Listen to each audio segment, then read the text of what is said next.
नमस्कार मित्रांनो, S P farming engineer या आपल्या यूट्यूब चॅनलवर सर्वांचं स्वागत आहे. तर मित्रांनो, या आधीच्या व्हिडिओमध्ये आपण बघितलं असेल की आपण जवळपास 4.5 एकर क्षेत्रावरती यावर्षी शेती केली होती. आपलं पूर्ण जो एरिया आहे तो 5 एकर आहे. त्यामध्ये अर्धा एकर क्षेत्रात आपलं शेततलाव आहे, त्यानंतर पोल्ट्री शेड आहे, आपली विहीर आहे आणि उर्वरित जे आहे 4.5 एकर. तर या 4.5 एकरमध्ये जवळपास 4 एकर क्षेत्रात आपली कपाशी होती आणि अर्धा एकर क्षेत्रात आपली तूर होती. त्या 4 एकर कपाशीमध्ये सुद्धा आपण पारंपरिक पद्धत आणि आपली अमृत पॅटर्न पद्धत अशा पद्धतीने लागवड केली होती. आता अमृत पॅटर्न पद्धत जी आहे, तर हे आपण जवळपास 1.25 एकरवरती लागवड केली होती आणि 2.25 एकर जे आहे ते पारंपरिक पद्धतीने आपण कपाशी लागवड केली होती.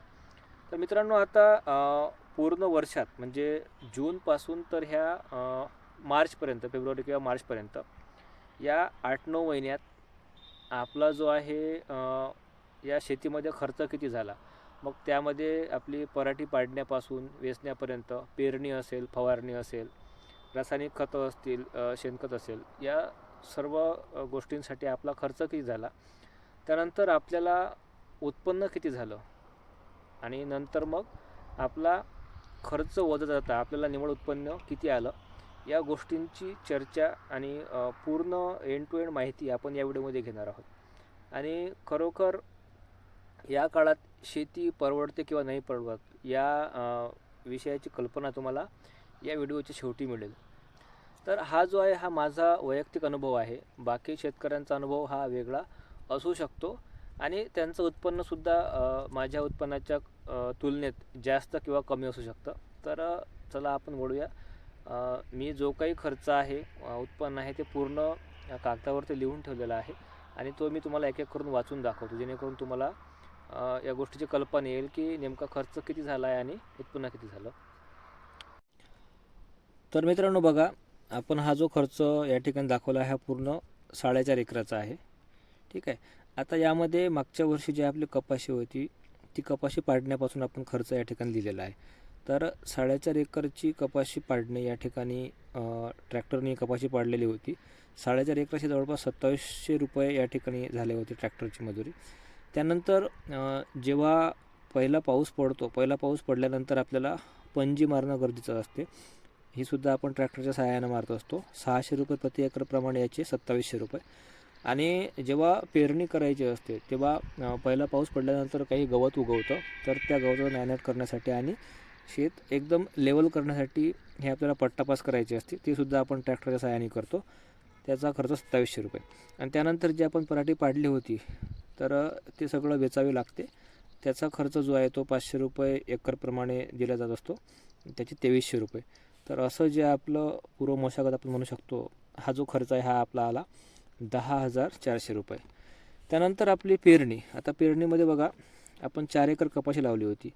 तर याचं जे बियाणं आहे हे जवळपास 12,000 रुपयात झालं होतं. 900 रुपये किंवा 850 रुपये या रेटप्रमाणे आपल्याला एकरी कमीत कमी 2.5 ते 3 बॅग लागतात. तर 4 एकरसाठी आपल्याला 12,000 रुपये या ठिकाणी लागलेले होते.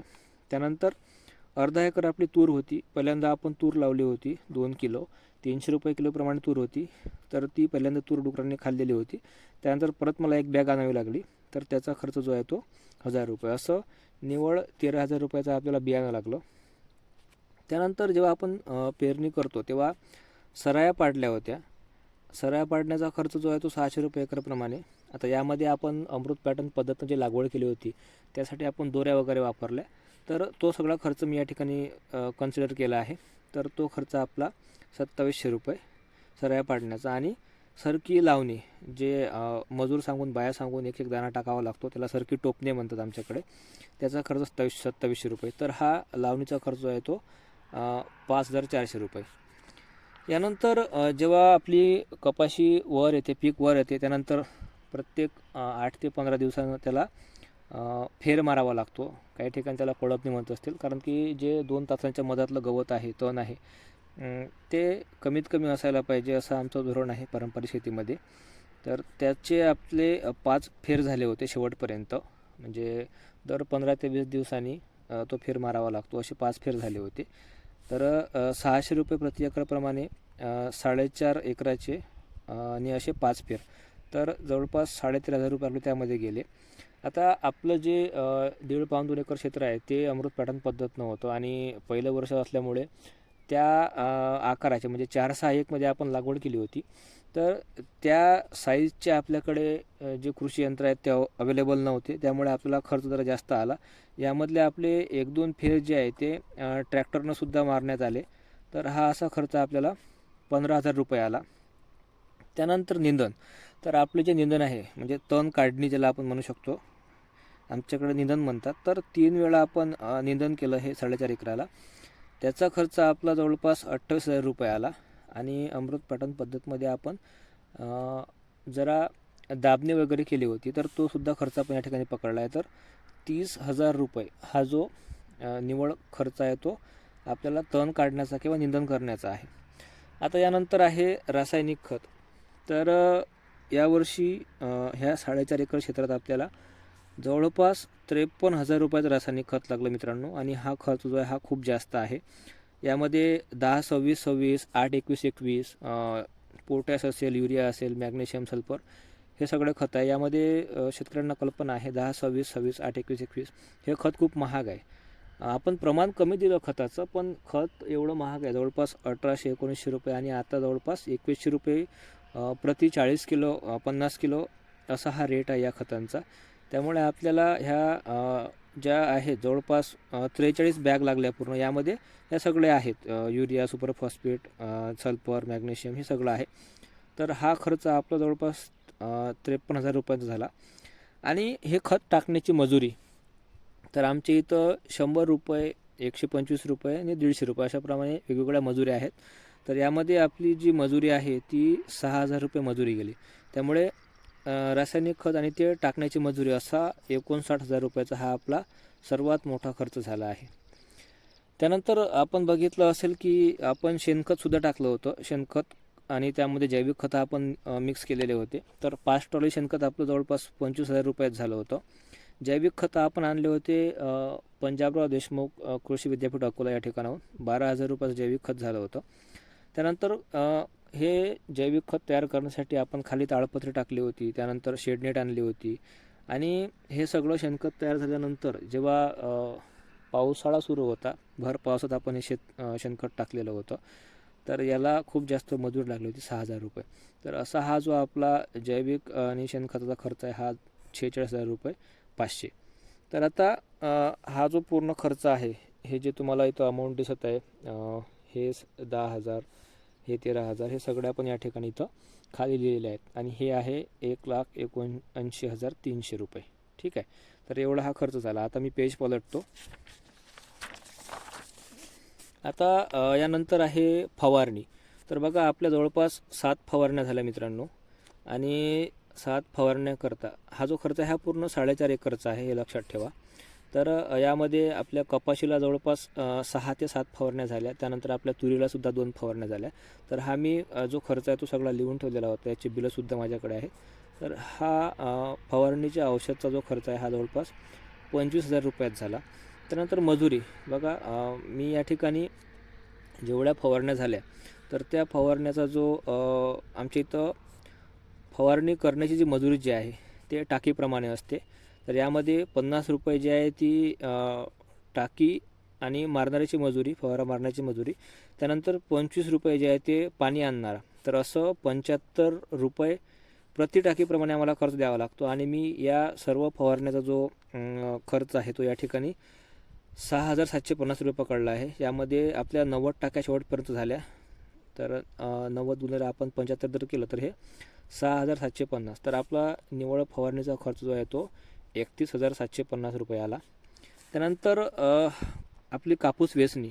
आता कापूस वेचणीचा या ठिकाणी 10 रुपये प्रति किलो अशाप्रमाणे वेचणी आहे. तर सुरुवातचा एक वेचा आणि शेवटचा एक वेचा हा जवळपास 10 क्विंटलचा असेल. तर हा वेचा जो आहे हा खूप महाग पडतो, कारण की हा किलोप्रमाणे वेचला जात नाही.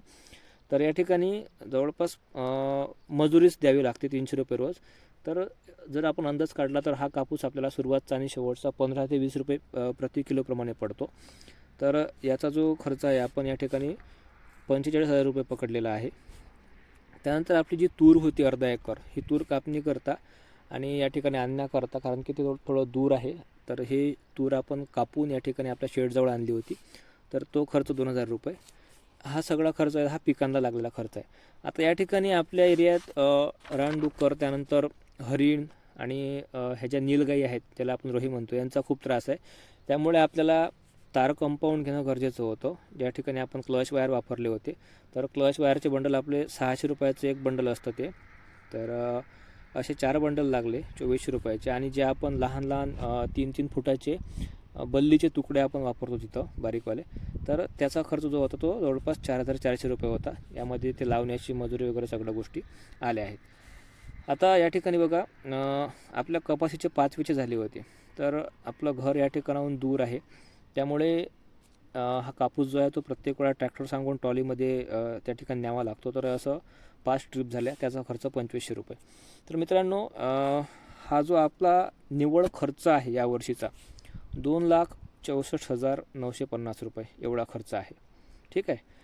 आता आपण बघूया की या 4.5 एकरमध्ये आपल्याला उत्पन्न किती झालं. तर बघा, जवळपास ह्या 4 एकर क्षेत्रात मला 40 क्विंटल कापूस झाला आणि तूर जे आहे ते 2 क्विंटल तूर झाली अर्ध्या एकरात.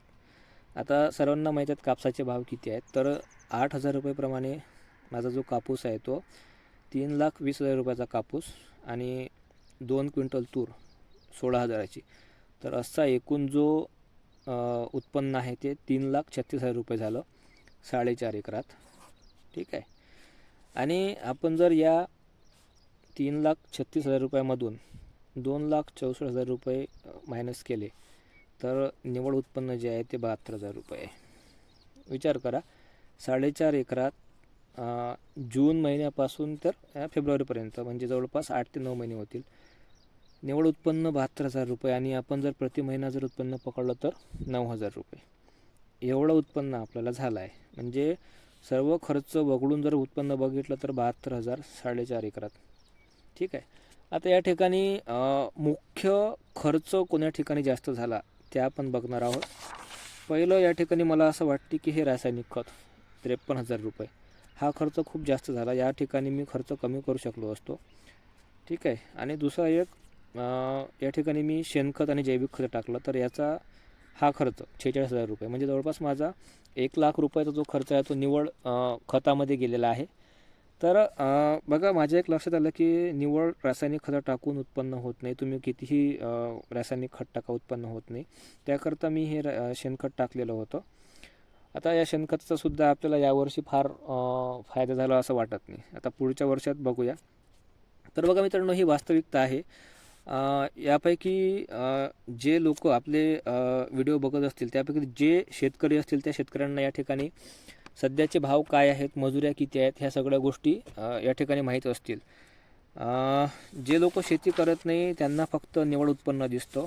त्यांना फक्त हा जो या ठिकाणी आकडा आहे 3,36,000 रुपये हा दिसतो. त्यांना वाटतं की 4.5 एकरात एवढं उत्पन्न झालं, पण ते या खर्चाचा अजिबात विचार करत नाही. त्यामुळे ही वास्तविकता आहे. आता या ठिकाणी बघा, जर कापसाचे भाव चांगले असते, जवळपास 9 ते 10,000 रुपये भाव असते, तर मला हेच उत्पन्न जवळपास 4 लाखापर्यंत गेलं असतं. आणि या ठिकाणी माझे आणखी 30-40,000 रुपये वाढले असते. ठीक आहे. आणि मला जे होणारं उत्पन्न आहे ते जवळपास 1 लाखापर्यंत गेलं असतं.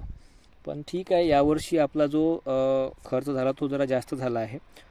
जर उत्पन्न वाढवायचं असेल तर पहिला जो एक मला उपाय वाटतो तो म्हणजे आपला लागवडीचा खर्च जो आहे, म्हणजे उत्पादन खर्च जो आहे तो कमी करणं, हा एक महत्त्वाचा मुद्दा आहे. तेव्हा कुठं तुम्हाला पैसे उरतात. आणि जर मित्रांनो बघा, ही माझी परिस्थिती आहे. माझं पहिलं वर्ष होतं शेतीचं. जे अनुभवी शेतकरी असतील ते या ठिकाणी निश्चितच माझ्यापेक्षा जास्त उत्पन्न घेत असतील, किंवा असे पण काही शेतकरी असतील की जे उत्पन्न कमी घेत असतील. आता पैसा शिल्लक राहतो कोणाकडे, म्हणजे शेती परवडते कोणत्या शेतकऱ्यांना, तर ज्यांच्याकडे स्वतःचा ट्रॅक्टर असेल, बैलजोडी असेल, तर त्यांना थोडाफार पैसा या ठिकाणी उरतो, ट्रॅक्टर आणि बैलजोडी असेल तर.